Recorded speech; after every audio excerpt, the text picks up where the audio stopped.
Okay, so let's talk a little bit about soloing. It's hard to talk a little bit about soloing because it's something that you learn over a very long period of time. The way that you learn to solo is the way that great musicians learned to solo, which is to learn other people's solos by ear. In the old days, we sat with our turntables, and I still sit with my turntable. We sat with our turntables and our records, and we repeated and repeated and repeated with the needle the particular section, the lick, or the note over and over and over again until we could figure out by ear what that note was. You need to hear something many times over again until your brain creates an expectation to hear that note on your neck. All right? That's the best way to learn a solo. So you need to go through the music that you listen to that you love and find a guitar solo that has some pretty clear notes in it. Notes that you could detect one after the other. So your choice of solos when you begin to learn solos by ear is very, very important. I started actually with rockabilly music because the solos are very clearly recorded. They weren't too fast, they weren't overly processed, and I could learn them one note at a time. Okay, that being said, we'll just start with Blues in A, which is already on the website posted. I gave you a little lesson on shuffle blues in A.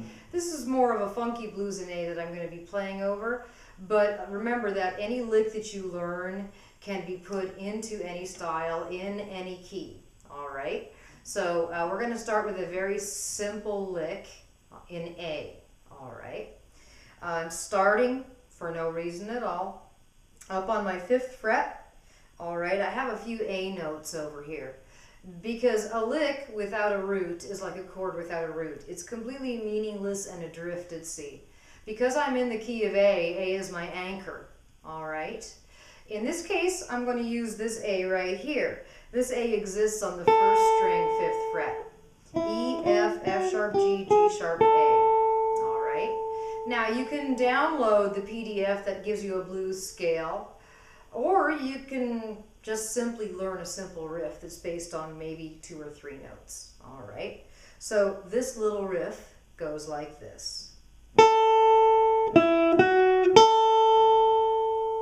That's it for right now. Let me give you those 3 notes. You don't have to start on the root, but I did. My first finger's on the 1st string, 5th fret. That's an A note. Then what I do is I roll my index finger to the 5th fret, 2nd string. That's an E note. Doesn't matter if you know that or not. All right. First note. 2nd note. My 3rd note is also on the 2nd string. 2nd string, 7th fret. So those 3 notes are going to work in a blues in A. For now, just because I'm telling you so and you gotta trust me. Later on we can talk about the theory behind it. And I'll show you how they work. So let me get my background track going.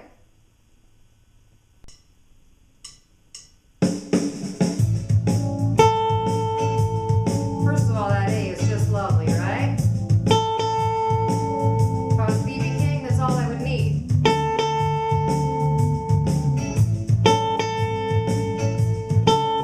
We change it up a little bit with our lick, right?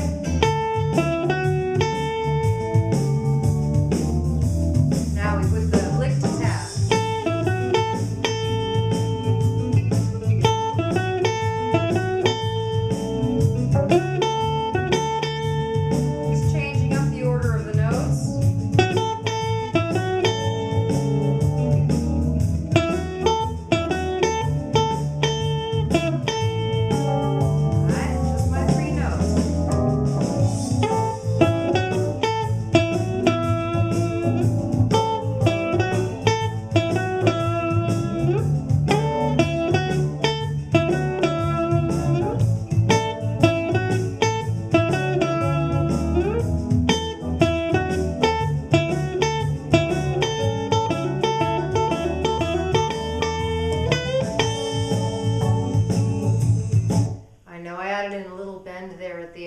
those of you that are curious, that's something else we can add to our lick of 3 notes, right?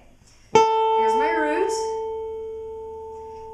2 frets up from that root exists the second note of the key of A, which is a B. And I can make this blues bend, which is my 3rd finger, 1st string, 7th fret.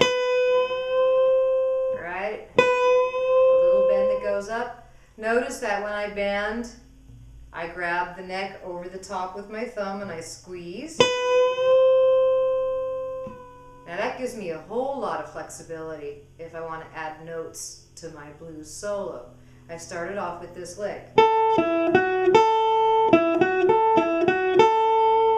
I was a young player, and let's say that was the only lick I knew, I realized if those 3 notes will work in the key of A, then I could do them in any order.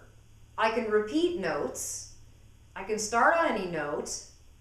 And I know which is my strong note, which note is home bass, which is my root. Means I can do it in any order, right? I gave you this other lick on top of that.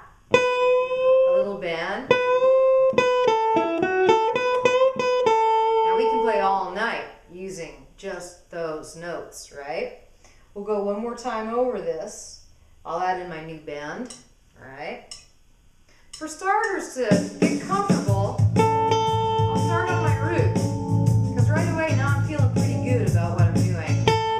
I didn't start off going, oh no, right? I started off with a nice strong note. You won't always start off with the root, but for right now it's a good place to go. Here's my band, right?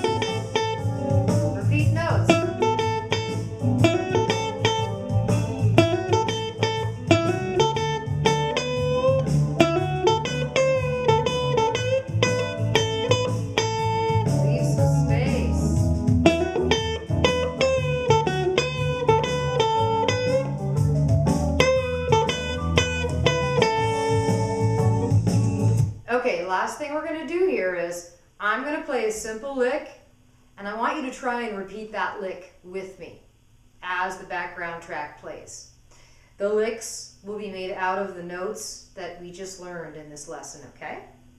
So let's go back to the beginning of our background track. I'll play the lick, you play the lick.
solo. We'll talk about delivery techniques as we continue with the video system with these series of lessons that I'm giving you. But for now, keep playing these lessons over again. Keep playing these licks over again. Back up if you feel like I went too quickly somewhere or if you didn't catch something, all right? And in the meantime, enjoy playing. Just play. That's the most important thing.